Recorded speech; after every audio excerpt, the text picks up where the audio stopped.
ഇത് ചെന്നൈയിലെ stunt Somu street.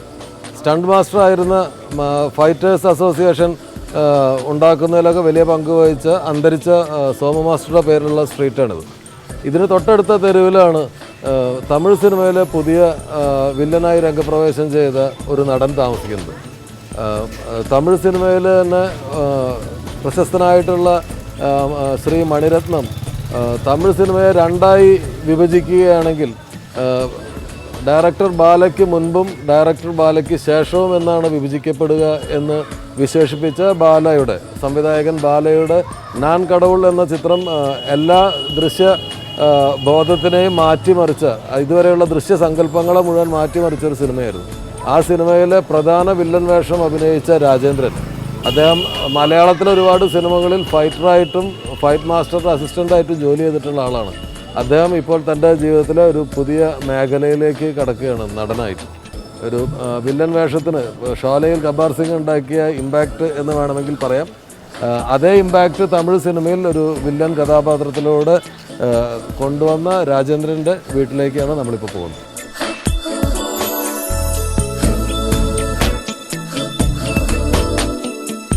ഞാൻ அசிஸ்டண்டாக ஒர்க் பண்ணி எத்தனையோ படத்தில், அதுக்கப்புறம் நான் டைரக்ட் பண்ணிய நிறைய படங்களில் தியாகராஜன் மாஸ்டர் தான் ஃபைட் மாஸ்டராக இருந்து அவங்க கூட அவரோட அசிஸ்டண்டாக நீங்கள் நிறைய படங்கள் நம்ம சேர்ந்து ஒர்க் பண்ணியிருக்கேன்.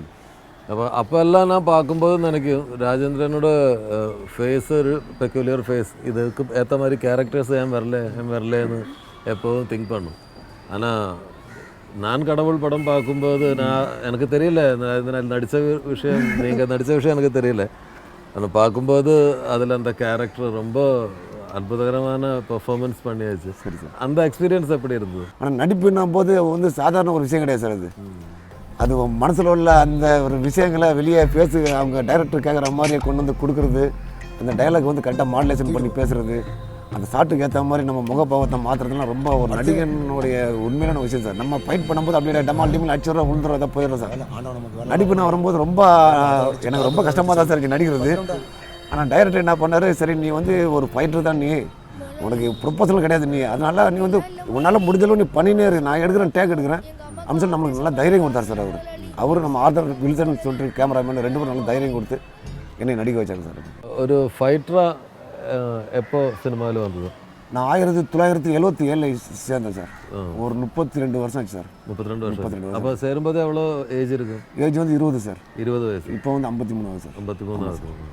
ஃபைட் பண்ணும்போது ஏதாவது ஆக்சிடென்ட்ஸ் அந்த மாதிரி அடிப்பட்டது? அந்த அது மாமூல் சார், எங்களுக்கு வந்து அடிப்படுறதுன்றது ஓகே, பட் கை கால்ன்றது உடையும், அந்த மாதிரி பெரிய பெரிய அடி தான் சார் நாங்கள் அடியாக நினைக்கிறது. சும்மா சின்ன சின்ன அடிகள்லாம் வந்து நம்மளுக்கு வந்து மாமூல் சார், இதெல்லாம் அப்படி எதுவும் நினச்சிக்கிறது கிடையாது சார். அது அடிபட்டிருக்க கை கால உடஞ்சிருக்கு சார். காலில் எச்சரிவாடி மேலே ஜம்ப் பண்ணும்போது காலெலாம் ட்விஸ்ட் ஆகி ஒரு 2 மாதமாக வீட்டில் இருந்திருக்கேன் சார். இந்த நான்கடவுளுக்கு போயிட்டு கையில் ஒரே ஃப்ராக்சர் சார். இந்த இடம்லாம் இந்த பாறையில் விழுந்து அடிபட்டு ஒரு மாதமாக நான் கெட்டு போடுங்க சார். அப்படியே ഒരിക്കൽ ഒരു ഷൂട്ടിങ്ങിനിടെ സംഭവിച്ച ഒരു അപകടത്തിലാണ് രാജേന്ദ്രന് തൻ്റെ തലമുടി നഷ്ടമായത്. പുരികങ്ങളിലെ ശ്മശ്രുക്കൾ പോലും ഈ അപകടത്തെ തുടർന്ന് അദ്ദേഹത്തിന് നഷ്ടമായി. இந்த ஸ்ட்ரீட்டில் இருக்கிற மக்கள் உங்களை இதுவரைக்கும் பார்த்ததிலிருந்து இந்த படம் வந்ததுக்கு பிறகு அந்த பார்வையில் ஒரு சேஞ்ச் இருக்கு? வித்தியாசம் இருக்குது சார். வித்தியாசம் இருக்கு. மாமலாக போயிடுவாங்க சார். இப்போ பார்த்தாங்கன்னா இவர் அந்த மாதிரி பக்கத்தில் பில்டிங்லாம் கட்டாங்க சார். நான் சும்மா மேலே வந்துட்டு அப்படி எக்ஸசைஸ்லாம் கொஞ்சம் பண்ணுவேன் சார். வந்து ஆனால் ஆண்குடலில் பார்த்தோன்னா சூப்பராக இருந்துச்சு. நான் சைக்கிளில் போவேன் சார். எல்லாரும் யூனியனுக்கு திடீர்னு வந்து பிளாக் பண்ணிவிட்டு, நாங்கள் உங்களுக்கு புத்தி இல்லைங்க, ஏங்க சைக்கிளில் போகிறீங்க அப்படின்னு வாங்க சார். நம்மளை ஆடியன்ஸை வந்து இந்த மாதிரிலாம் ஒரு வித்தியாசமான அனுபவங்க சார். அதுமாதிரி இந்த படம் ஃபஸ்ட்டு படம் பண்ணேன் சார். இப்போ ஸ்டேட் அவார்டு கொடுத்துருக்காங்க சார். அதுக்கு நெக்ஸ்ட் மாதம் கொடுக்குறாங்க சார். ஸ்டேட் அவார்டு வந்துருக்காங்க சார். கங்க்ராச்சுலேஷன். இப்போ எப்படி இந்த பாடி மெயின்டைன் பண்ணுறது? நம்ம அப்பா வந்து மிலிட்ரி சார். அவரும் யூனியனில் மெம்பராக இருந்தார் சார். ஃபைட்டராக இருந்தார். பெரியண்ணா ஃபைட்ரு, சின்ன ஃபைட்டு, நான் ஃபைட்டு சார். எல்லாம் கலைக்கூடமா சார். அப்படியே அப்பா என்ன பண்ணாங்க, நம்மளுக்கு எக்ஸசைஸ்லாம் சொல்லி கொடுப்பார் சார். சின்ன வயசில் இந்த மாதிரி தண்டால் அடிங்கடா, இந்த மாதிரி இது பண்ணுங்கடா, ஸ்கிப்பிங் போடுங்கன்னு சொல்லிட்டு அவங்க டெய்லி காலைல 4 மணிக்கு எழுப்பி விடுவாங்க சார். நான் போய் ஜிம்லலாம் போய் எக்ஸசைஸ்லாம் பண்ணிட்டு போவேன் சார். அது அப்படியே எனக்கு கண்டினியூ ஆகிட்டு இப்போ எங்கே போனாலும் நான் ஒரு தம்பிள்ஸ் கையில் எடுத்துக்குவேன் சார். காலையில் 4 மணி அலாரம் வச்சு ஒரு 5:30 மணியில் முடிச்சுட்டு 6 மணியில் ரெடி ஆகிடும் சார். அவ்வளோ தூரம் எனக்கு அதில் உடம்புல ஊறிச்சு சார். அதனால் அந்த தர கஷ்டம் மட்டும் பண்ணுறேன் சார். தண்டால் மட்டும் தம்பிள்ஸ் அவ்வளோ சார். அதோட முடிச்சுவோம் சார். வேறு ஜிம்முக்கு போய் பண்ணுறதில்ல சார். ஸ்டமக் எக்ஸசைஸ் கொஞ்சம் அதிகமாக பண்ணும் சார். அதனால் உடம்புல நல்லா கொஞ்சம் பார்ட்ஸுக்கு வெளியேறாமல் அப்படியே இல்லை. எனக்கு ஞாபகம் இருக்குது, நீங்கள் மரவத்தூர் கனவுல எல்லாம் மாஸ்டரோட அசிஸ்டண்டாக ஒர்க் பண்ணிய டேஸ் எனக்கு ஞாபகம் இருக்குது. இப்போ ஒரு ஆக்டரா சேஞ்ச் பண்ணிட்டு நான் உங்களை பார்க்க வரும்போது நான் நினச்சேன் நீங்கள் சில்க் ஷர்ட் எல்லாம் போட்டு கையில் ஒரு பிரேஸ்லெட் எல்லாம் கோல்டன் பிரேஸ்லெட் எல்லாம் போட்டு சார் எவ்வளோ பேர் சொன்னாங்க சார் எனக்கு நீங்கள் வந்து இன்னும் இதே மாதிரி இருக்காதீங்க மாறுங்க அப்படின்னாங்க சார். எங்க சார் 30 வருஷம் 32 வருஷம் இதிலே ஊறிட்டு நம்ம திடீர்னு எப்படி சார் மாறுது? அது தேவையில்லை. அது நம்மளுக்கு எப்பவும் நம்ம என்ன மனசு நல்லா இருந்து நம்ம அந்த இடத்துக்கு போனால் நம்ம அதுக்கேற்ற மாதிரி கேரக்டருக்கு ஏற்ற மாதிரி நடிக்கிறோம் சார். அந்த எண்ணம் நம்மளுக்கு இருக்குது. வெளியில் காமிக்கிறது எனக்கு கொஞ்சம் கூச்சமே இருக்குது சார். அந்த கூச்சம் போகாமல் இருக்கட்டும். நான் கடவுள் படத்தில் அதோட கிளைமேக்ஸ் ஃபைட்டு அதில் இருக்கிற ஓரோ ஆக்ஷன் சீக்வன்ஸு எல்லாம் ரொம்ப ரியலாக இருந்தது. நான் மட்டும் கஷ்டப்படல சார், யூனிட்டில் உள்ள எல்லாருமே கஷ்டப்படாங்க சார். அந்த மாதிரி லொக்கேஷன் சார் எல்லாமே போக முடியாது, கொள்ள முடியாது, கிரேனில் கொண்டு போக முடியாது, கஷ்டப்படுவாங்க சார். அதே மாதிரி ஹீரோ ரொம்ப கஷ்டப்பட்டார் சார். அவரும் சாப்பிடாம கொல்லாமல் ஃபைட் பண்ணும்போது சாப்பிட முடியாது சார், சரியா ஆகாரம் கொல்லாமல் 2 பேரும் கஷ்டப்படும் சார். அவர் அடிக்கும் போது நான் நிஜமாக அடிக்கணும் சார், ஒரிஜினல் அடிக்கணும், டச் பண்ணணும். அப்படின்னா அவர் அங்கேருந்து ஃபோன் பண்ணுவார் எங்கள் ஹீரோ பாலா சார், நீங்கள் 100 வாட்டி இந்த மாதிரி பண்ணாலும் நான் எடுத்துக்கினே தான் இருப்பேன் அப்படின்னு சார். அங்கேருந்து இதனாலே நான் பண்ணுறது ஒரு வாட்டி வாங்கி அடிச்சிருக்கேன் சார். அவர் அதே மாதிரி கிக் பண்ணுறதுலாம் வந்து எல்லாமே கான்டெக்ட் தான் சார். அவர்கிட்ட வந்து லைவாக கேட்பார் சார். அதே மாதிரி ரோப்பை பிடிச்சி இழுக்க விட சார், பெட்டு கிட்டலாம் போட்டு அது மாதிரி படுத்தா அவருக்கு பிடிக்காத விஷயம் சார். அவருக்கு என்ன இருக்குதோ ஒரு மனுஷன் வந்து ஒரு ஃபைட் பண்ண என்ன பண்ணணும் அது பண்ணால் போதும். அது மாதிரி நம்ம அடித்த உடனே பாலிஷ் பண்ண முடியும், சுற்றிலாம் உழுந்தா அவர் தூக்கவே மாட்டார் சார். அந்த மாதிரிலாம் உழக்கூடாது, நீ நேச்சராக பண்ணிக்க அப்படின்னு சொல்லுவார் சார். அந்த மாதிரி ஒரு லைவை ரொம்ப விரும்புவார் சார் அவர். அதனால ரத்தம் வந்தாலும் கை ஒடிஞ்சாலும் கால் ஒடிஞ்சாலும் அவர் அதை பற்றி கவலைப்பட மாட்டார் சார். அவருக்கு தேவையானது அந்த வேணும்னு சொல்லிட்டு அந்த நல்ல கவர்மெண்ட் பண்ணுவார் சார். அந்த ஃபைனல் ஃபைட் எல்லாம் எவ்வளோ நாள் ஷூட் பண்ணியாச்சு? அது மொத்தம் டோட்டலாக ஒரு 28 நாள் ஷூட் பண்ணாங்க சார். அது பெரிய குளம்ன்ற ஊரில் வந்து சோத்துப்பாறைன்னு ஒரு டேம் ஒன்று இருக்குது சார், அதுக்கு பக்கத்தில் எடுத்த இடம் சார் எல்லாமே. இப்போ நான் கடவுள் படம் வந்தாச்சு, ரிலீஸ் ஆகிடுச்சு, நல்ல ஒப்பீனியன் கிடச்சிச்சு. அதுக்கப்புறம் வேறு படங்கள் நடிச்சாச்சா?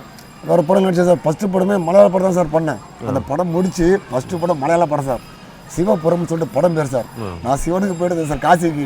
அதை வந்து எனக்குன்னு தெரியல, ப்ளஸ் பாயிண்டாக சிவபுரம்னு சொல்லிட்டு படம் வந்து சார். எனக்கு நல்லா பால் செட்டின்னு சொல்லிட்டு ஒரு கேரக்டர் நல்லபடியாக பண்ணேன் சார். அது இன்னும் ஃபினிஷ் பண்ணாமல் இருக்குது சார். அப்புறம் இப்போ புள்ளிமான்னு சொல்லிட்டு சாருடைய அசிஸ்டண்ட் அனில் சார் பண்ண அதில் வந்து ஒரு சின்ன கேரக்டர் ஒன்று பண்ணியிருக்கேன் சார். அதில் அப்புறம் கன்னட படம் பண்ணியிருக்கிறேன், ஆண்டவமணியில் 2 3 தமிழ் பண்ணியிருக்கேன் சார். ஏதோ முடிஞ்சளவு நான் பண்ணிட்டு இருக்கேன் சார். அது இப்போ ஃபைட்டுக்கு ஒன்றும் போகிறதில்ல இல்லை? இப்போ ஃபைட்டுக்கு கூப்பிட்றாங்க சார். பட் இப்போ இந்த மாதிரி ரேஞ்சில் இருக்கிறதுனால கொஞ்ச நாள் பார்த்துட்டு அதுக்கப்புறம் பண்ணலாமல் இருக்கேன் சார். ஆனால் டெய்லி நம்ம ஸ்டண்ட் யூனியனுக்கு போய்ட்டு ஆளுங்களாம் நான் பார்த்து தான் சார் வருவேன். எங்கள் வீட்டில் இருக்கிறது கிடையாது. அப்புறம் ஃபேமிலியை பற்றி? ஃபேமிலி வந்து நம்மளுக்கு ஒய்ஃப் வந்து ஹவுஸ் ஒய்ஃப் சார். பொண்ணு வந்து எம்எஸ்சி முடிச்சுட்டு கம்பெனியில் ஒர்க் பண்ணிட்டு இருக்கு சார். 2 பசங்களாம் இன்ஜினியரிங் சேர்த்துருக்கேன் சார். ஒரு பையன் இன்ஜினியரிங் முடிச்சிட்டான், இன்னொரு பையன் இப்போ மெக்கானிக் இன்ஜினியரிங் சேர்ந்துருக்கான் சார். பொண்ணுக்கு வந்து மார்ச் மாதம் மேரேஜ் பண்ண போகிறேன் சார். ஸோ இந்த மாதிரி ஒரு இதாக பசங்களாக இது பண்ணிருக்கேன் சார். அதுதான் இப்போ அவங்களுக்கெல்லாம் நடித்தபோது ரொம்ப ஹாப்பியாக சார். நான் ஃபைட் பண்ணும்போது சொல்லுவேன், இந்த மாதிரி ஃபைட்லாம் பார்க்கும்போது அது ஒரு 2 நிமிஷம் டம்னு போயிடும் சார். இது நம்ம சீனரி நிற்கிறது நடக்கிறது எல்லாம் பார்க்கும்போது அவங்களுடைய ஃப்ரெண்டுங்களும் வந்து ரொம்ப சந்தோஷப்பட்டு அவங்கள்ட்ட பேசும்போது உண்மையிலே எனக்கு ரொம்ப பெருமையாக இருக்குது சார். வாழ்க்கையில் இனியும் பெரிய பெரிய விஷயங்கள் வரட்டும். இந்த மாதிரி நல்ல மனசுள்ள ஆளுங்களுக்கு நல்லது தான் வரும், நல்லது தான் வரணும். சரி சார், ஆல் தி பெஸ்ட். ரொம்ப சந்தோஷம் சார். உங்களை சந்திச்சு உங்களோட பேசுறது எனக்கு ரொம்ப மகிழ்ச்சி சார். எனக்கு